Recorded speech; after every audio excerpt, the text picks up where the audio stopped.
ශ්‍රී ලංකා කණ්ඩායම සහ පාකිස්තාන කණ්ඩායම අතර පැවැත්වෙන තුන්කොන් තරගාවලියේ පළමු තරගය හෙට පැවැත්වීමෙන් නිමිතයි. දෙවන තරගය ලබන 13 වෙනිදා පැවැත්වීමෙන් නිමිතයි. අවසන් එක්දින තරගය ලබන 15 වෙනිදා පැවැත්වීමට නියමිතයි කියන කාරණාව තමයි මේ වෙන විට වාර්තා වන්නේ. මේ වෙන විට ශ්‍රී ලංකා කණ්ඩායම පාකිස්තානය බලා ගොස් අවසන් මේ වෙන විටත් සිය පුහුණු වීම කටයුතු වල නිරත වෙමින් තිබෙනවා කියන කාරණාව තමයි වාර්තා වන්නේ. ශ්‍රී ලංකාව පාකිස්තානයට ළඟා වීමත් සමග දැඩි ආරක්ෂාවක් ලබා දීලා ඔවුන් රැඳී සිටි ස්ථාන වෙත රැගෙන ගියා කියන කාරණාවත් වාර්තා වෙනවා. කෙසේ වෙතත් ශ්‍රී ලංකා කණ්ඩායම සහ පාකිස්තාන කණ්ඩායම අතර පළමු තරගය ගැන කතා කරනකොට ශ්‍රී ලංකා කණ්ඩායමේ අවසන් 11 දෙනා සම්බන්ධයෙන් මේ වෙන විට තොරතුරු වාර්තා වෙනවා. ඒ අනුව වේගපන්දු යවන්නන් 30 දෙනෙකු ඇතුළත් කණ්ඩායමට ඒ වගේම තමයි පිටිකරුවන් තුන් ඉරියව් ක්‍රීඩකයන් 30 දෙනෙකු ඇතුළු පිටිකරුවන් 6 දෙනෙකු ඇතුළත් කණ්ඩායමට ඒ වගේම තමයි දඟපන්දු යවන්නන් 2 දෙනෙකු ඇතුළත් කියන කාරණාව තමයි වාර්තා වන්නේ. වේගපන්දු යවන්නන් ගැන කතා කළත් දුෂ්මන්ත චමීර අසිත පෙනාන්දු ඒෂාන් මාලිංග කණ්ඩායමට ඇතුළත් වෙනවා කියන කාරණාව තමයි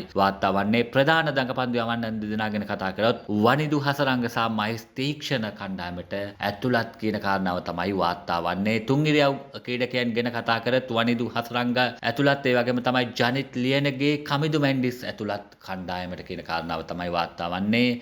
ප්‍රධාන පිටිකරුවන් ලෙස ගත්තාම චරිත අසලංක, පැතුම් නිශ්ශංක, ලහිරු කණ්ඩායමට ඇතුළත්, කුසල් මැන්ඩිස් කණ්ඩායමට ඇතුළත් කියන කාරණාවත් වාර්තා වෙනවා. ඒ වගේම තමයි නවක ක්‍රීඩක කමිල් මිෂාරත් කණ්ඩායමට ඇතුළත් කිරීමට නියමිතයි කියන කාරණාව තමයි මේ වන විට වාර්තා වන්නේ. ඒත් එකම තමයි මේ තරගාවලිය අවසන් වීමත් සමග ශ්‍රී ලංකා කණ්ඩායම පාකිස්තාන කණ්ඩායම සිම්බාබ්වේ කණ්ඩායම අතර තුන්කොන් තරගාවලියක් ආරම්භ වීමට නියමිතයි කියන කාරණාවත් පාකිස්තානයේ නිල වශයෙන් ප්‍රකාශයට පත් කර තිබුණා. ඒ සඳහා වෙන කාලසටහනක් නිල වශයෙන් ප්‍රකාශයට පත් කර තිබුණා. ශ්‍රී ලංකා 2020 සංචිතයේ ලොකු වෙනසක් සිදු කිරීමට නියමිතයි කියන කාරණාව තමයි වාර්තා වන්නේ. පහුගිය දා ශ්‍රී ලංකා ක්‍රිකට් ආයතනය නිල වශයෙන් ප්‍රකාශයට පත් කළා. 2020 සංචිතයට ඇතුළත් කළ 16 දෙනා අතර හිටපු ක්‍රීඩකයන් කිහිප දෙනෙකුටම සිය ස්ථානය අහිමි වී තිබුණා. තවත් කීප දෙනෙකුම නැවතත් සංචිතයට කැඳවා තිබුණා කියන කාරණාව තමයි වාර්තා වන්නේ.